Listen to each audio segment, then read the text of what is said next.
Hi everybody, my name is Warren and welcome back to Work with Warren, a place where we are creating a beautiful life on a budget by utilizing thrift, hustle, and DIY. If you've seen my channel before at all, you'll know I love getting whatever I can secondhand, but that just means it can take me a while to put together an entire project like a whole room. So in my last video, I put together part 1 of our dining nook makeover because I found the perfect cabinets to go in that space. If you haven't checked out that video, go do so after this one, okay? And in today's video, I'm going to be taking the primary bedroom closet and turning it from minimum storage efficiency to a maximum storage efficiency, his and his solution. Or his and hers, if that's your lifestyle choice, no judgment. So let's get into the video. This is the closet currently. It is actually a decent size and there's 3 sliding doors, but the middle door doesn't have enough room to open all the way. There is just a single bar and a shelf, so there's lots of wasted space. There's no separation, just overall no bueno.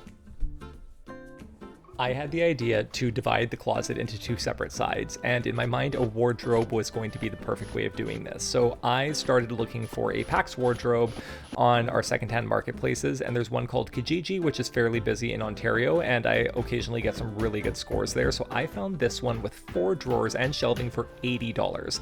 Once I had assembled that, I got to work cleaning out the closet and getting it ready to tear apart.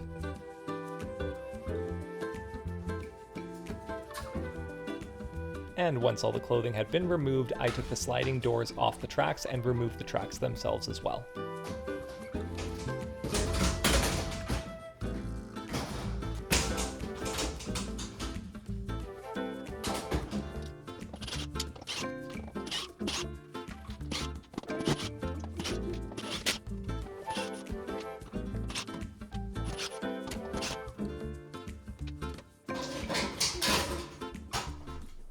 And maybe some parts were a 2-person job.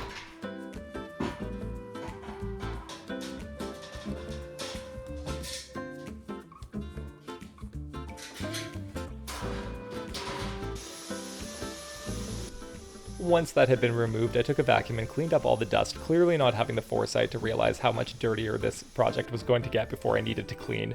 I then removed the bar and I removed the shelving and the brackets that were holding it into the wall.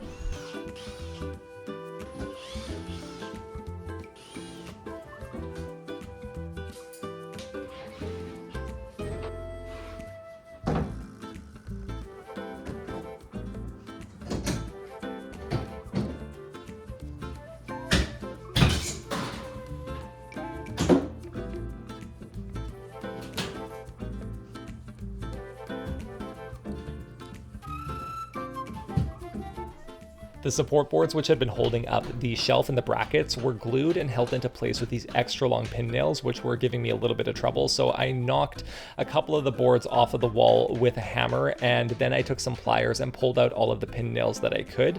And some of them gave me way more trouble than I was able to handle. So I ended up just taking as much of the pin nail off as I could and then hammered the rest below the surface of the wall because I was just going to be drywall compounding over this anyway. So I kind of ripped off any extra rough bits and then sanded them down. The ones that you're seeing now are going to be behind the wardrobe anyway, so I'm not super concerned about the aesthetics here.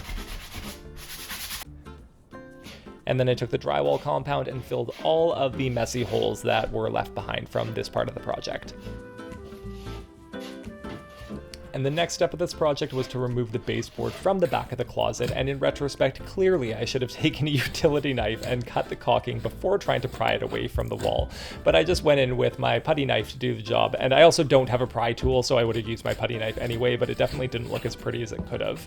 Once that was removed, I took it to my garage and I cut basically 2 portions of that to go on either side of the wardrobe. I also took some trim that I had left over from an old project and measured out some cuts for new supports for the shelf and the hanging bars.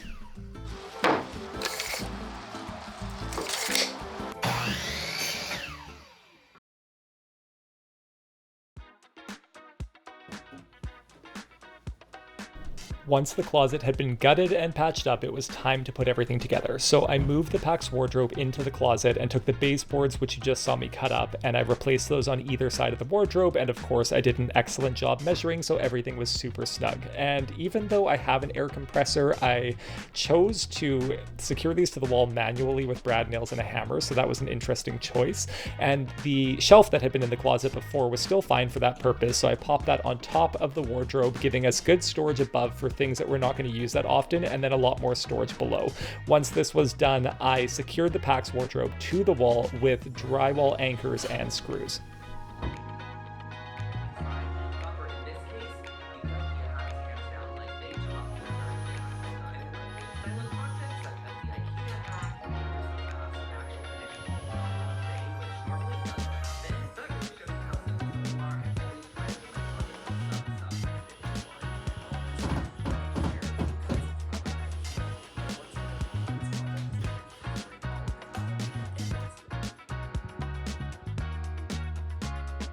Then I used my stud finder to figure out where to drill the trim into the wall, and I hope that you appreciate how hard it is for me to not make a stud finder joke right now, even though I know how completely overdone they are, but I'm just gonna spare you my terrible dad jokes. So I just hope that you appreciate that. And apparently on this outside wall of the closet here, there were no studs, so I'm going to use drywall anchors to secure the trim on that side. Once the studs were marked, I took the trim that I had cut up to support the shelf and I popped that into place. And of course I measured this super well also, so it all fits snugly like a glove, and then I secured those into the wall, into the studs, obviously with some screws. I also took some trim to run along the outside edge of the closet, which is not only going to hold up the outside edge of the shelf, it's also going to be where I secure the brackets which are holding up the hanging bar dowels, and so it has a multi-purpose.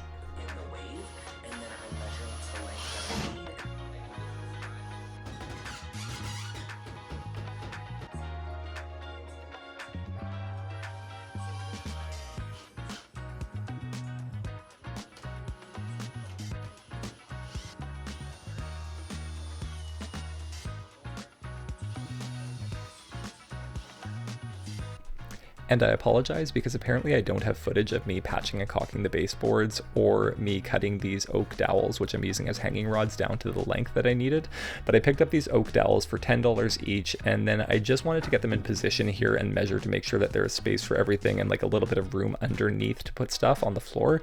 And apparently the spacing, standard spacing at least, if you're doing 2 rods on top of each other, is 36 inches, which I found out thanks to the internet.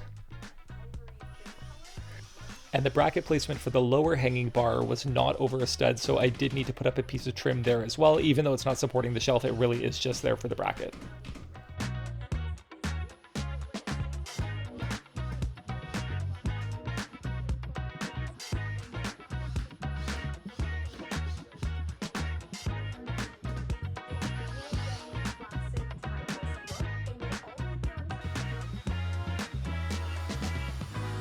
And the last thing to do before painting was to sand down all of the patchwork that I had done. So I hooked up my random orbital sander to my shop vac to reduce the dust, and I got to sanding. Even with the vacuum attached, there was still a lot of dust, so I vacuumed that all up, and then I wiped down the walls by spraying them with some water and wiping them down with a towel. I could have just dampened the towel. I don't know why. I don't know why I'm making everything more difficult for myself. You could just do this with a damp towel, but this is going to make it prepped for paint so that the paint's going to adhere properly.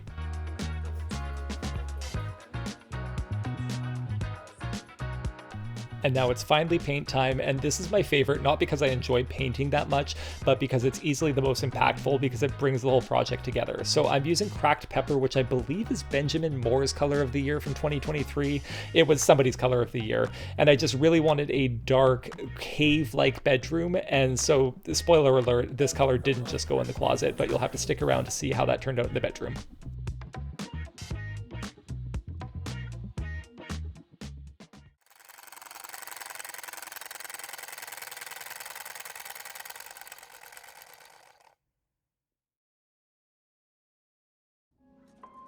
So now it's time to reinstall the drawer slides and the drawers into the PAX wardrobe. So I'm doing that, and while I am here, I'm noticing that the color is like, it has like a navy undertone. So I love the color. I just don't know if I love it in this space because I actually really wanted kind of like an earthy undertone feeling to this. So while I am spraying down the brackets, which are white, and making them black, I'm going to think on this because I don't know if I love this color in this space. Does anybody else that does DIY have like an ungodly amount of spray paint that they're not even sure where it came from? Like, when would I have used this? I have no idea.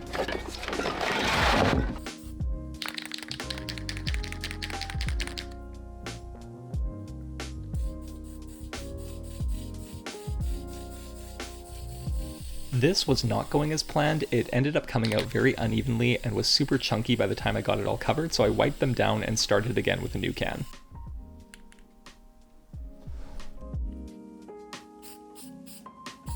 Oh, thank God. Much better. And for the hanging rod dowels, I used this Minwax gel stain in Brazilian Rosewood. I had this lying around from a previous project, and luckily it matched the color of the PAX wardrobe well enough that I didn't need to go out and buy a new stain.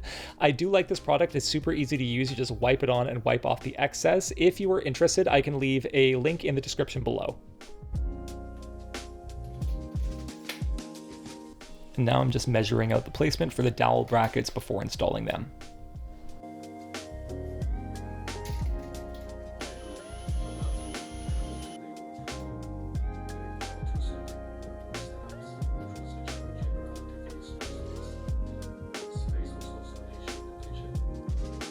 And I'm just putting in one screw in each bracket to make sure that I can adjust the rod to make sure it's level before I put in the other screws to secure them.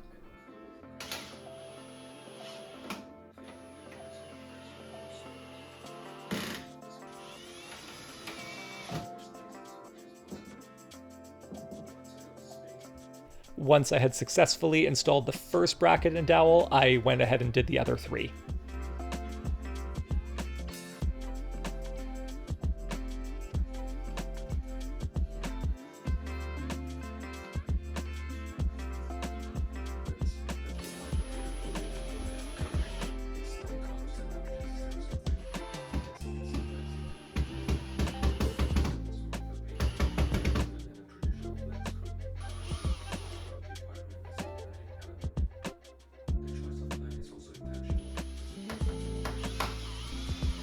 In the end, I did decide to go for a different color, so I went down to the store, bought some samples, and swatched them out on the wall here, and I ended up going with a color, I believe it's called Ebony Keys by Valspar.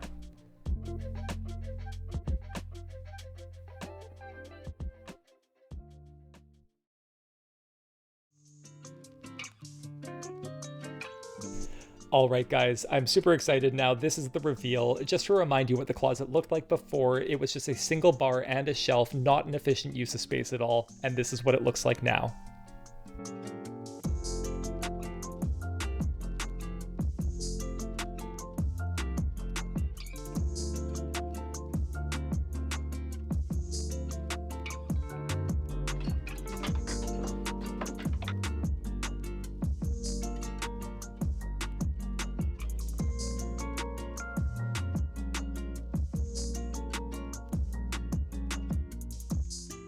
That is where I'm leaving this video for today. I'm obviously going to cover the front of the closet. My initial instinct is to put some curtains up because that would allow full access to the closet, and I think bifold doors would be too wide to be functional in the space, and sliding doors is just going to be the same issue that we had before where one of them doesn't really open all the way. We have actually been using this closet for a year now, and we are so happy compared to what we had before. I don't really know how much more maximized the space efficiency could be, so I'm pretty proud of how this all turned out. Let's talk project costs though. So I got the PAX wardrobe for $80 Canadian, including the 4 drawers and the shelving. I found this on Kijiji, which is a local marketplace in Ontario that's fairly popular out here.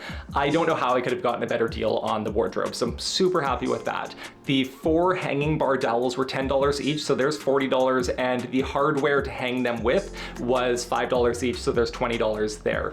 And I spent $80 on paint, but obviously I spent more than that. But if I had chosen the right paint color, it would have only have been $80. So total costs on this project were $220 Canadian, which I could not be happier with considering the result that I got out of that. If you like this video, hit the like button below, and if you want to see more content like this, consider subscribing because there's plenty more where this came from. And if you haven't seen the first part of the Dining Nook makeover, go check that out right now. Thanks so much for watching, guys.